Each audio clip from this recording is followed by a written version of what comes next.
I am a titan of industry and a new intern is in love with my fiancé. The moment my foot connected with the intern's chest, I woke up. It turns out he's the protagonist of this story and I'm just a pathetic side character. The fiancé who exists only to sign over my fortune and power to the female lead before being discarded. Realizing this, I kicked him again harder this time. My fiancé rushed forward to shield the intern, shoving me back. "Julian, have you lost your mind?" A slow smile spread across my face. "I'm holding the script now. You think you can still walk all over me? Who gave you the nerve?" I prepared her breakfast myself. The woman was the picture of icy indifference, not even bothering to look up, but I was still satisfied. At least Isabel wasn't rejecting me outright anymore. Behind me, employees whispered amongst themselves. "Mr. Croft is so thoughtful." If that were me, I'd be pinching myself to make sure I wasn't dreaming. Amid the low chatter, a distinct sniffle cut through the noise. Isabel and I looked over at the same time. It was a new intern under her, Leo Miller. He stood behind Isabel, head bowed low. It seemed like wherever Isabel was, he was never more than a few steps away, a permanent shadow. I knew exactly what Leo was thinking. I made my displeasure clear multiple times, but Isabel always protected him, so I had no choice but to tolerate his presence. Leo lifted his gaze to Isabel. His eyes were red-rimmed and brimming with unshed tears of grievance. Isabel's brow furrowed instantly. "Lo, take out the trash for me." His eyes swept across the table in one swift motion. The expensive insulated container holding the gourmet breakfast I had carefully prepared was unceremoniously dumped into the trash can. A collective gasp went through the office. A flicker of triumph crossed Leo's face before he quickly rearranged it into a look of timid apprehension, hiding behind Isabel. "Ma'am, I don't think that was from Mr. Croft himself."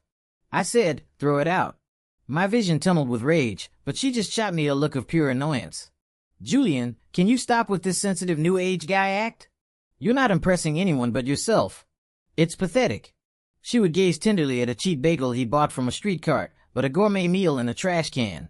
She couldn't care less. I started to step forward, but she shoved me back with surprising force. "Are we done here? Let me make something clear, Julian. If it weren't for our parents arranging this merger, I would never in a million years associate with someone like you. You think you can do whatever you want just because you have money. I'm not as shallow as you, Julian Croft, and you can forget about ever getting a single ounce of affection from me." Her words, sharp and loud, stunned the surrounding employees into silence. I stood frozen in the middle of the lobby, a crushing sensation gripping my heart as my entire body began to tremble. Isabel was just the illegitimate daughter of the Vance family. Yet she leveraged my love for her to act without any restraint. Did I really deserve this? The whispers started up again.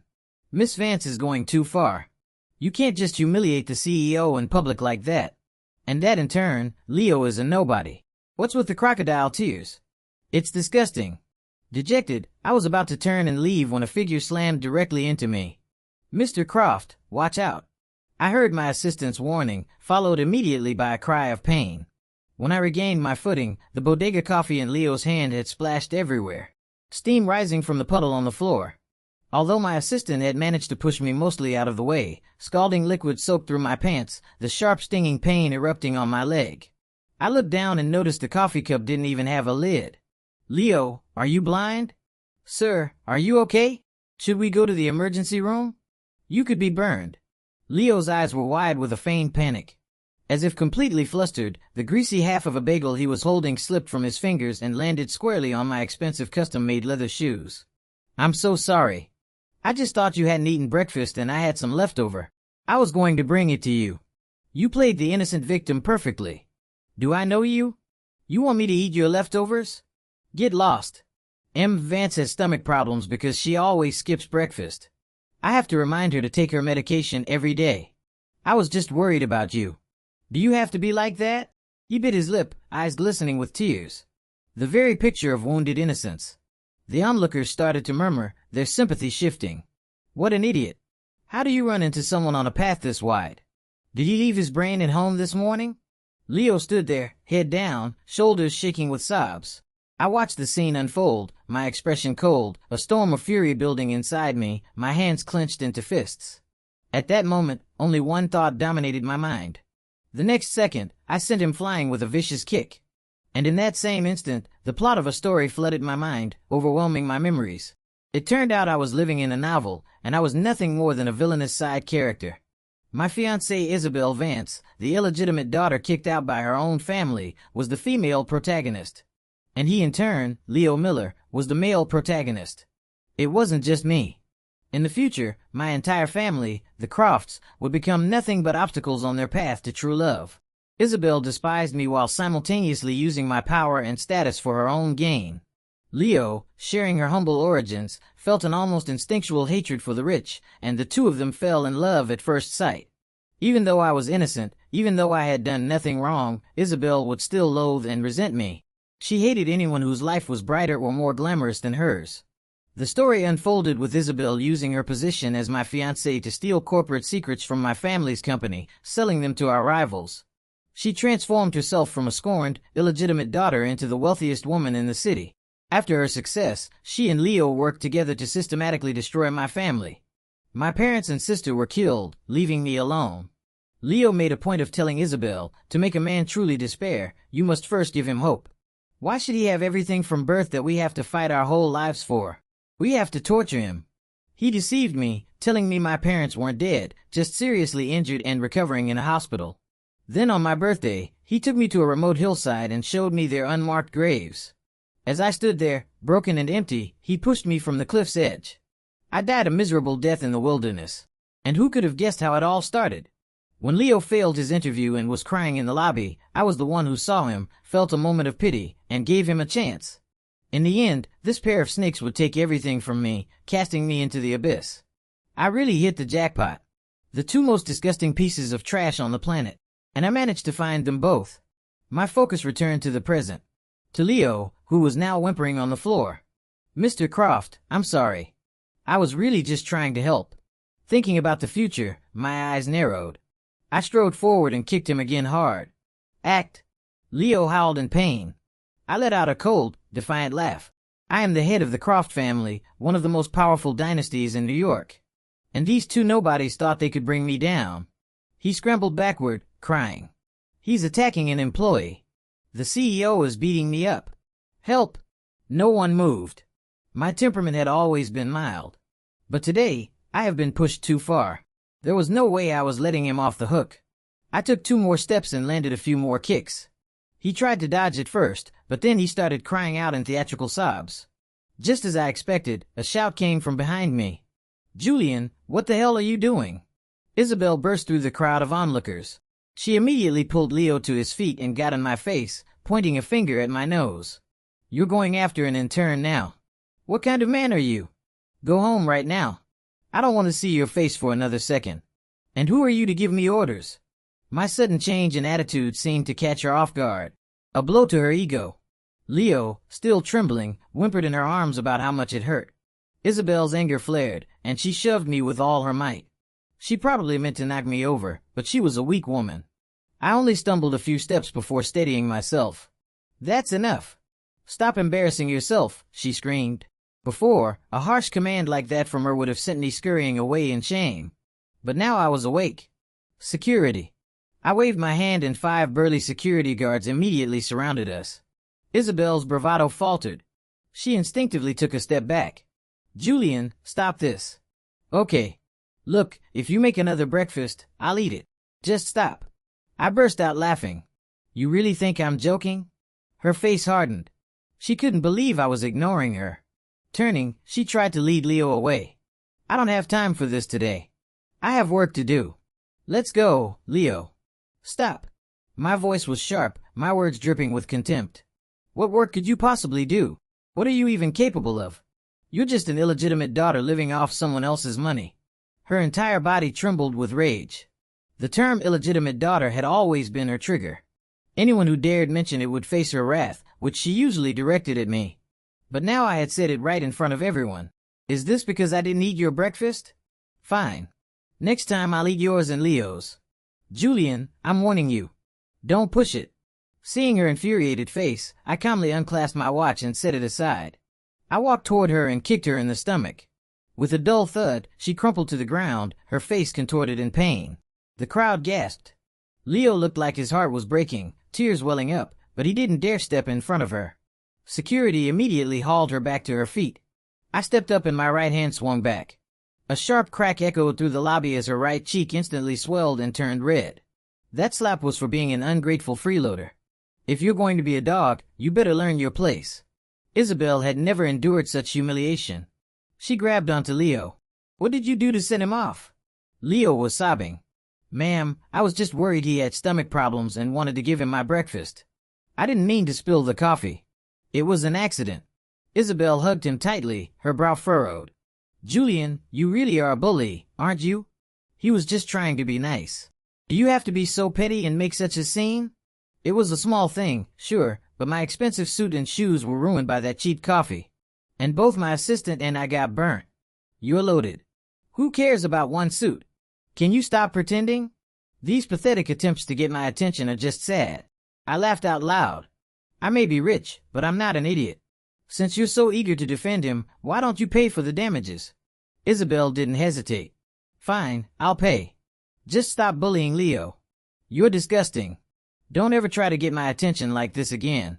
She turned to leave with Leo, but the guards blocked their path. Isabel, you're fired. Your salary is $1,500 a month. You've been late or left early 21 times, so your final paycheck is $0. The total damages amount to $1 million. Would that be cash or card? Isabel froze. $1 million. She didn't have anything close to that. She'd been working in my company for less than 6 months, living a life of luxury, all paid for with a supplementary card from my bank account. She had no idea what her actual salary was. On the day she was fired, she finally learned she was making just $1,500 a month. What are you waiting for? Don't tell me the great Miss Vance can't cover the bill after playing the hero. I taunted her, making no effort to hide my contempt. Isabel's face was a rigid mask. I don't have that much right now, but I'll pay you back. The people around us started to laugh. Miss Vance is always decked out in designer bags and eating at the best restaurants. Turns out it was all the CEO's money. Her salary isn't even a fraction of mine. Leo's face was ashen. $1 million was an astronomical sum for him, too. He tugged on Isabel's sleeve and whispered, Ma'am, it's Sakai. I'm fine. Just apologize. Don't fight with him. Isabel's expression softened. Given a way out, she took it. Fine. Since Leo has forgiven you, I won't pursue this either. Stop being so childish. Let's go, Leo. She turned to leave again. Did I say you could go? They both froze.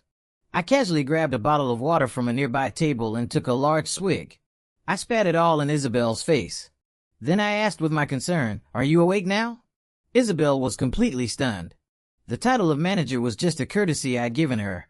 In reality, with a high school dropout's education, all she did was sit in her office and play on her phone. Now that I'd kicked her out, she was essentially useless. If she went back to the Vance family, she'd be trampled on again, endlessly humiliated by her stepmother and stepsister. At this thought, her fists clenched and her eyes turned red. Julian, that's enough. All you want is an apology, right? Fine. I'm sorry. Now, can I go back to my office? As she turned, the guards grabbed her and forced her to the ground. From now on, Isabel Vance and dogs are not allowed inside. I announced, looking down at her as she knelt on the floor like an animal. Her former colleagues began to laugh, her brow tightened, her patience clearly at its breaking point. Julian, what more do you want from me? I already apologized. It was the first time in a long time she had said anything that even remotely sounded like submission. Superficially apologetic, but with a venomous heart hidden beneath. Fist TSK Isabel, you really are a great actress, I sneered beside her. Leo suddenly shouted, Mr. Croft. Don't push it. I'll leave with Miss Vance. He stood there, eyes red like some kind of righteous hero. I scoffed. Leo, what do you think this is? Your local flea market. You want to leave? Fine. Settle your tab. What tab? Leo doesn't owe you anything.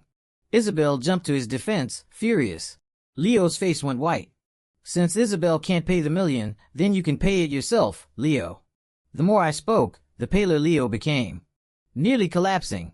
Seeing that things weren't going his way, he decided to throw a tantrum. That's slander. You can just wipe it clean. I'm going to sue you for fraud. Miss Vance, let's go. Don't listen to him. I pulled out my phone, calmly dialed 3 numbers, and put on speaker. A clear voice came through.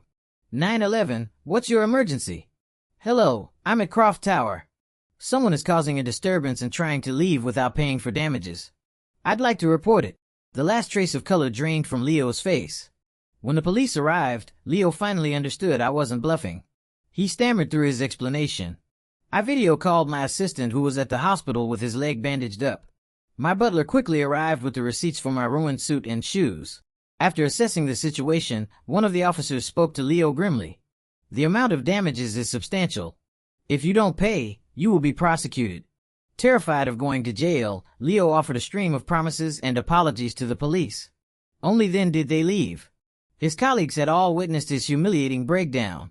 As the crowd dispersed, Leo's tears began to flow freely. Mr. Croft, you know what my salary is. You know I could work for you my entire life and never pay this back. To you, this is pocket change. Why do you have to bully me like this? A masterclass in guilt tripping. My jaw practically hit the floor. What did my money fall from the sky? Being poor means you don't have to take responsibility. Leo was speechless. Isabel, her heart aching for him, reverted to her usual tactic, anger. Julian, how far are you going to take this? Enough is enough. If you did all this just to get my attention, it's not interesting. Her words made me physically nauseous and her face darkened at my reaction. Fine, I'll cover the bill for him. Stop torturing him. The triumphant look on her face was laughable. She thought this was just a temper tantrum that if she just waited for the right moment to sweet-talk me, everything would be forgiven. But I simply held out my hand. Pay up. Isabel was stunned. She had no money. Then she seemed to remember our engagement. The debt would eventually be forgotten.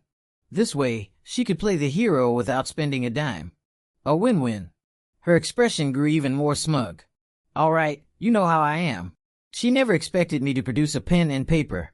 No cash sign, and she frowned. Is that really necessary? Julian, what is this all about? You just want me to pay more attention to you, don't you? I ignored her and had security force them both to sign. Isabel is co-signing for you. If she doesn't pay, you have to. Hearing this, Leo almost fainted. But there are still good people in this world. A guard kicked him and he yelled, jumping to his feet. The IOU is signed. Leo, are you satisfied now? Isabel, looking utterly annoyed, tried to walk into the office, but I blocked her. Get them out of here as far away as possible. They're both fired. Security tossed Isabel and Leo out of the building like bags of trash. Even then, Isabel had the audacity to try and take my car to give Leo a joyride. She pulled out the key fob and unlocked my Maybach. Leo got in, his face all light with excitement. Ma'am, I've never been in a car this luxurious. I'm a little nervous. I'll protect you. It's okay. Standing on the second floor balcony, I watched their intimate display and casually upended my cup of coffee. It rained down directly on Leo. He screamed in pain. Ah, that's hot. Before Isabel could even look up, I had already turned and walked away. Even from a distance, I could still hear her enraged screams. Julian, you're insane. Fine, you got my attention. Are you happy now? Huh?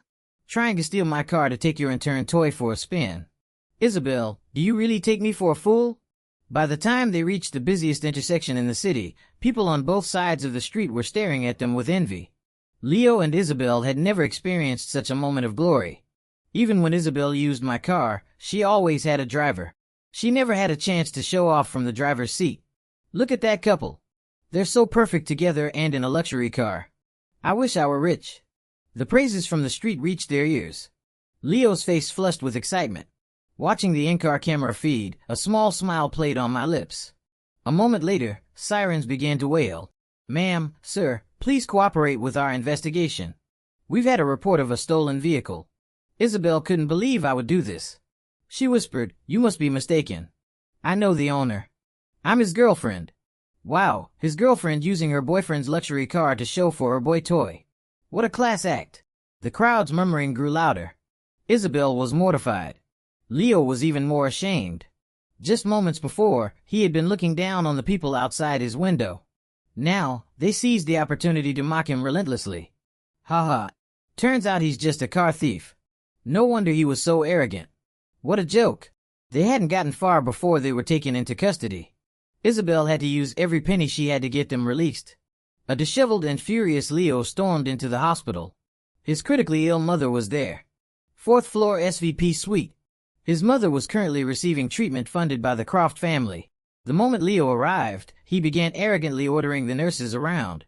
Get my mother scheduled for the best treatment plan this month.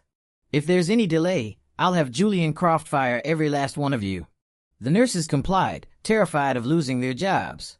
Leo's mother lay in her bed, pining, praising him lavishly. That's my son. Julian Croft is an idiot.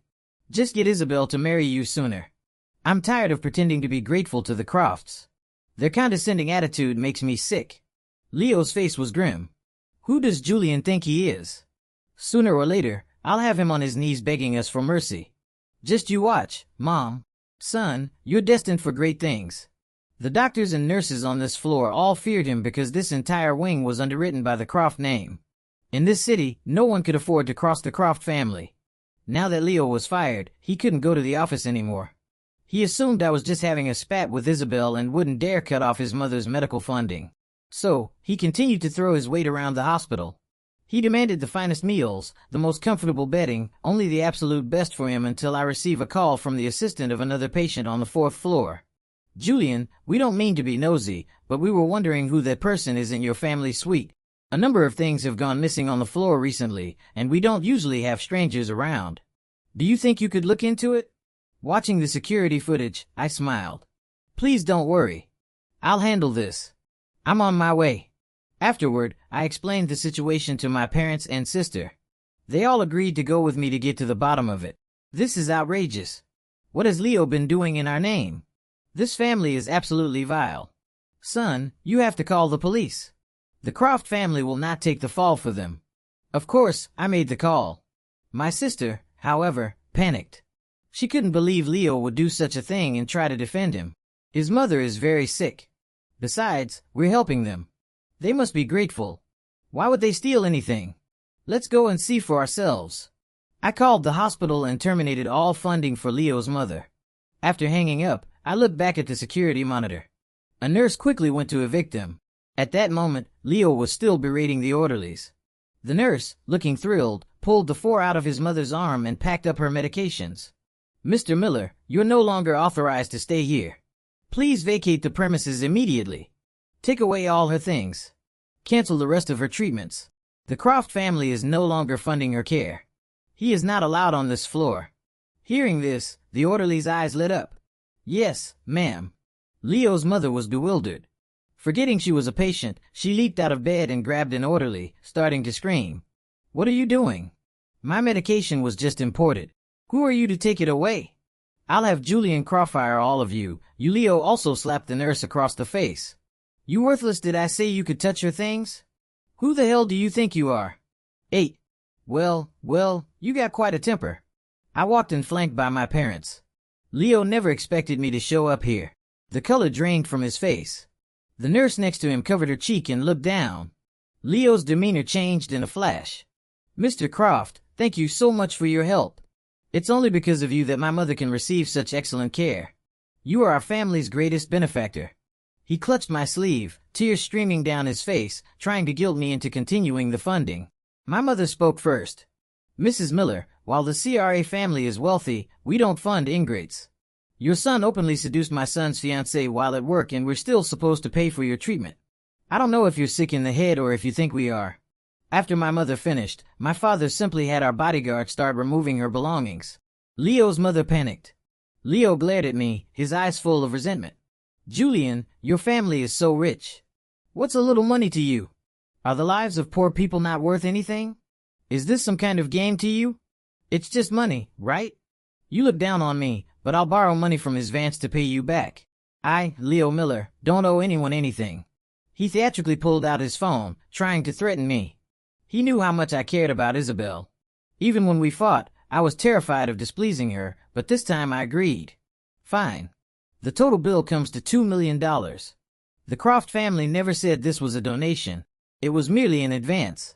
Leo, if you can't pay it back, you will go to prison. Good luck. Leo collapsed to the floor, staring at me with venomous, disbelieving eyes. I kindly dialed the number for him and held the phone to his ear. Isabel's voice came through. What is it, Julian? Have you come to your senses? And decided to apologize? Leo wants to borrow some money from you. With that, I placed the phone by Leo's ear. His face went chalk white. Isabel took a deep breath. Leo, what's wrong? Leo immediately started sobbing. Mr. Croft kicked us out. My mother's treatment isn't finished. And now he says I have to pay him back for all the medical bills. My mother heard his tone and let out a cold, derisive laugh. Even my sister Chloe looked stunned. In her eyes, he was a hero. How could he speak like that? Isabel, ever the protector, said, "Put Julian on the phone. I'll talk to him." I took the phone and put it on speaker. Isabel's voice was arrogant and demanding. "Julian, that's enough. What did Leo do wrong? This constant drama is exhausting. Get his mother settled back in her room and we'll talk about this when I'm back at the office. Isabel, whether you come to the office or not, has nothing to do with me. What's the matter? You want to pay his debt?" There was a long silence on the other end before Isabel spoke. "Do I have any money? Are you playing dumb? You're the one acting, pretending you can afford to be a hero when you're broke." I hung up immediately. Leo's face was ashen. He pursed his lips, then dropped to his knees in front of my mother. "Mrs. Croft, my mother's illness can't wait. I don't have a means. I'm begging you. Please just let my mother finish her treatment before you kick us out. I know this amount of money is nothing to you." My sister Chloe, seeing him in such a state, was overcome with pity and started to plead for him. "Mom, Leo's family is in a terrible situation. My brother fired him. They can't even cover their daily expenses, let alone medical bills. Please don't be so cruel." Smack. My father actually slapped my sister across the face. In my entire life, I had never seen my father raise a hand to either of us. This was the first time. Chloe was dumbfounded. Leo's expression grew even uglier. "Chloe, did you spare a single thought for your brother when you said that? You're his sister, yet you defend an outsider. I'm so disappointed in you, Johnson. Freeze all of Chloe's accounts."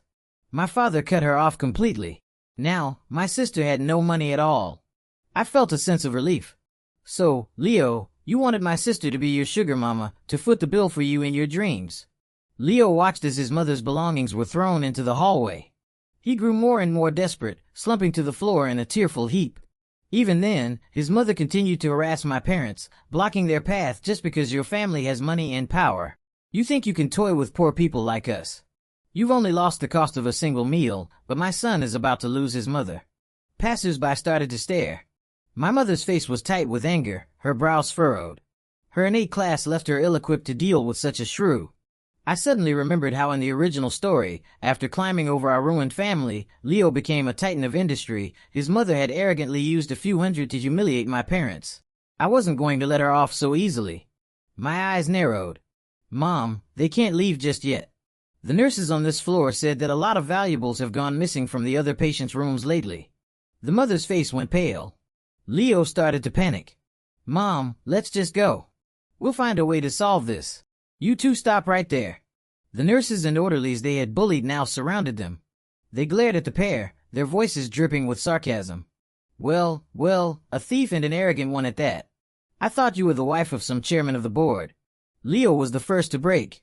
"Julian, you have no right to detain us. We're not criminals."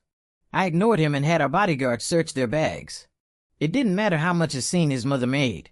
The bodyguard snatched her 2 large bags. They appended them and a cascade of items clattered onto the polished floor. The onlookers were stunned into silence. The bags were filled with expensive items.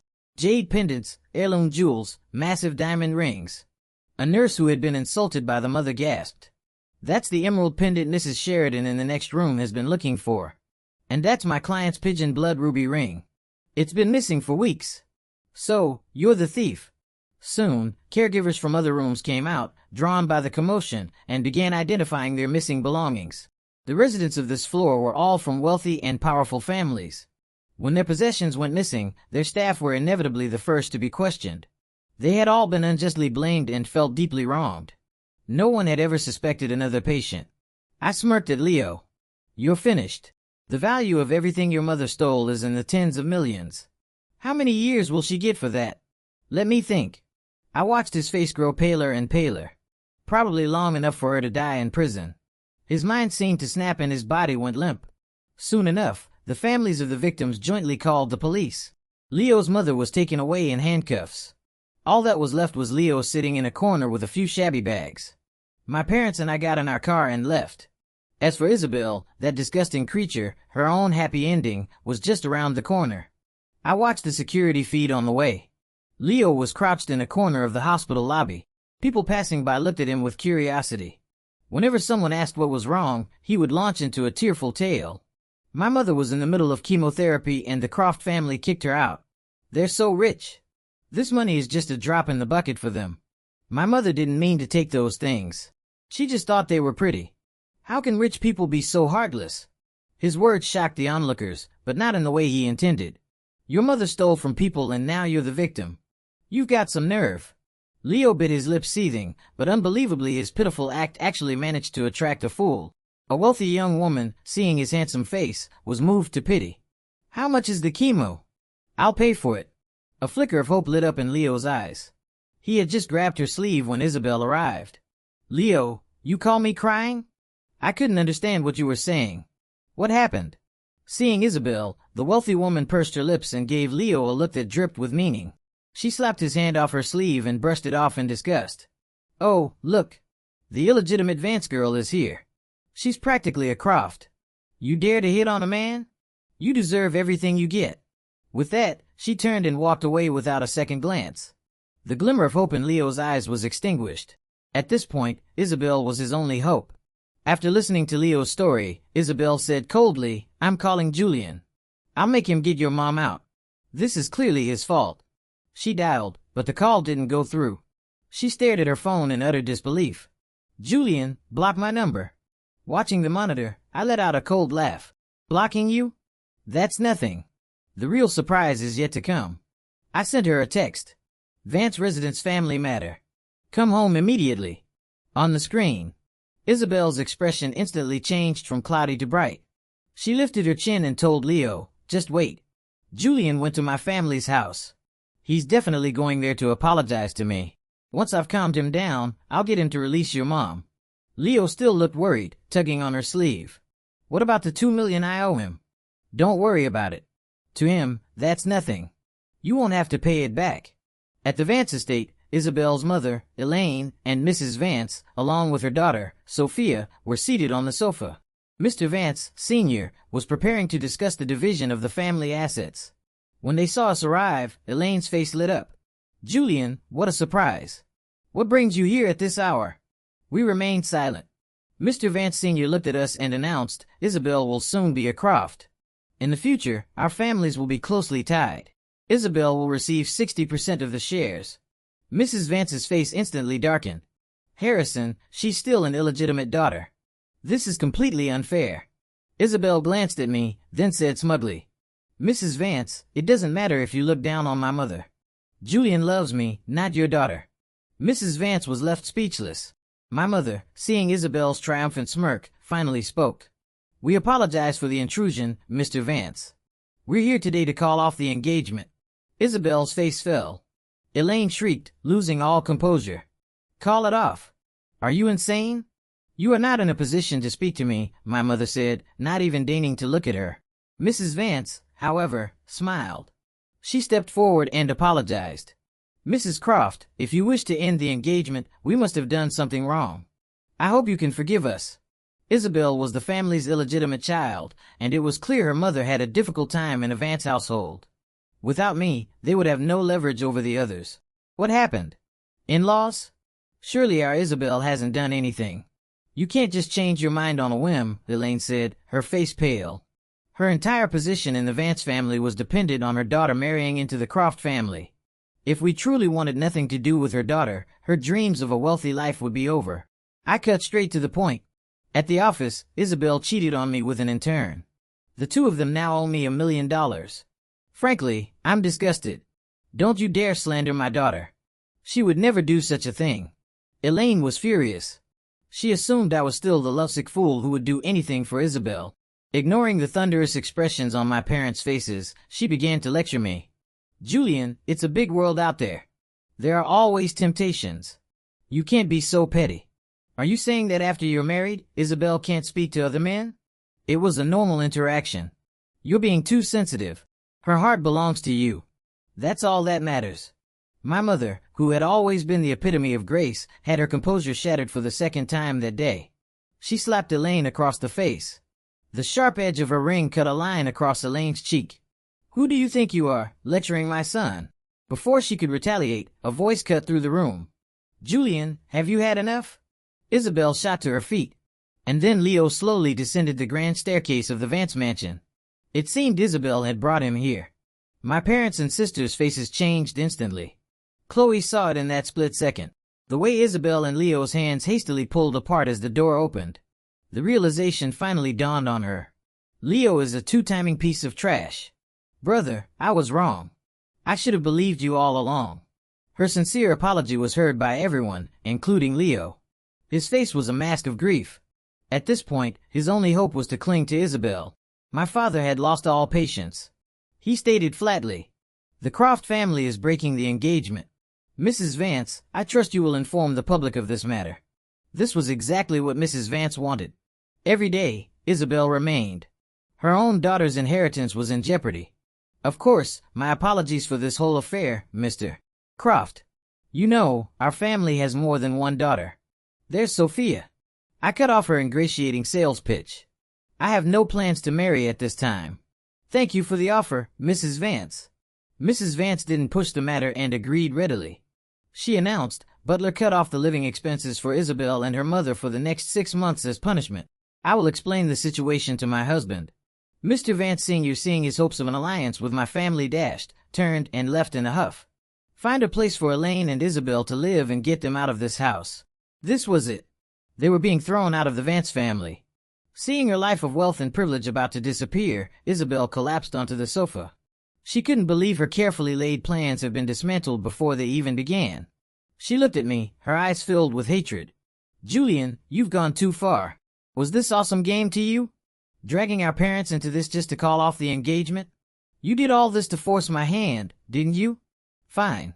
I agreed to get married by the end of the year. Now stop this nonsense. I'm tired." Beside her, Elaine grabbed onto this last shred of hope like a drowning woman. "What do you mean call it off? The kids are just joking. Isabel is already a part of the Croft family. Calling it off will ruin their reputations. In-laws, I'll pretend I never heard this. Take the children home. Let's not be a laughingstock." Isabel was actually trying to force a marriage. My parents' expressions grew even darker. I felt as if I just heard the world's biggest joke. I looked at the trembling Leo standing nearby and kindly pointed him out.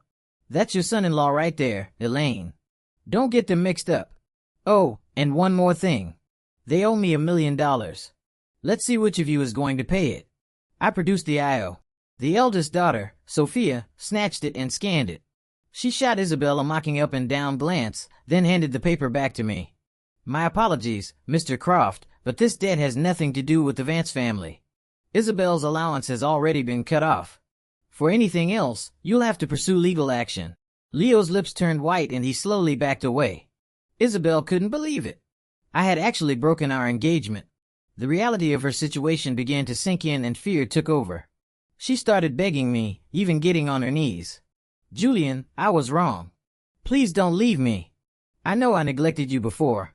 I was just playing around with Leo. It wasn't serious. My heart belongs only to you."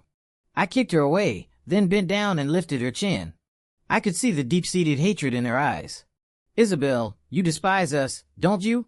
Because people like Sophia and me, we represent a world that someone like you, who clawed her way out of the mud, can only ever dream of." Her entire body trembled. Seeing her reaction, I twisted the knife. "I bet you and Leo had it all planned out, didn't you?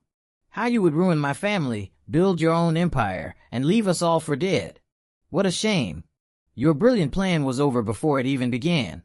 The moment I threw you out of my company, a look of pure terror crossed Isabel's face. How could I possibly know the secret she held deep in her heart? I leaned in closer and whispered in her ear. "It was all Leo. He told me everything. You should blame him for being so stupid. Otherwise, you'd still be the future, Mrs. Croft. Such a pity. All that wealth and glory, and none of it is yours anymore." After hearing my words, a deep simmering hatred began to boil in Isabel's eyes. She lost all control, lunging at Leo, grabbing his hair, kicking and punching him. "Leo, you bastard. Do you know what you've done? You've ruined me." Leo, of course, was in no better shape. He was drowning in debt. It was obvious Isabel couldn't fix this. Realizing he had no way out, Leo dropped his cowardly facade and slapped Isabel across the face. If I had known you were this useless, I never would have put my hope in you. You're a worthless, broke poser. The two of them began to brawl, clawing at each other, their fight spilling out into the street. They stumbled toward the middle of the road. Let go of me, you should be the one to pay that money. If it wasn't for you, I never would have bumped into Julian. Shut up, you dog. If it wasn't for you, I'd still be the future Mrs. Croft. You ruined my life. Why don't you just die? The two of them, a dog-eat-dog spectacle in the middle of the street. I clapped my hands in applause. Just then, the light turned red. A symphony of car horns blared down the street. Isabel, desperate to escape, ran into the crosswalk and straight into the path of a large truck with a horrified scream. Leo's hand was tangled in her hair. He had no chance to get away. A final terrible scream, and they were both crushed beneath the wheels, killed instantly. The two protagonists of this story, who had fought so hard for their moment in the sun, were finally and completely gone. They could no longer steal anyone else's life. But I hadn't forgotten her. Elaine, your daughter owed me a debt. I suppose you'll have to be the one to pay back that $1 million. Elaine, of course, couldn't pay. The cheerful smiling look on my face as I told her this seemed to be the final straw that broke her mind. I heard the Vances, not wanting any more trouble, had her thrown out without a second thought. She was often seen late at night wandering the streets and shouting, "I'm Mrs. Vance. I'm a rich society wife." Within a month, she was committed to a psychiatric hospital. As for the man's mother, Leo was dead. This time, it was my turn to deliver the news of her son's death. Remembering Leo's arrogance in the original story, my expression was cold as ice. I knew full well that if I hadn't been in that visitor's room, I would have been the one dying at the bottom of a cliff. I would not spare a single one of these vipers.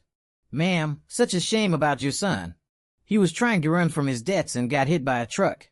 Died instantly. It was a terrible scene. No one even came to claim the body. TSK TSK. His mother descended into madness, but she was still in prison. No matter how much she screamed, it was no use. She was quickly subdued by the guards. She would have no outlet for her rage. The wealthy families she had stolen from would never forget her. She would never leave that prison alive.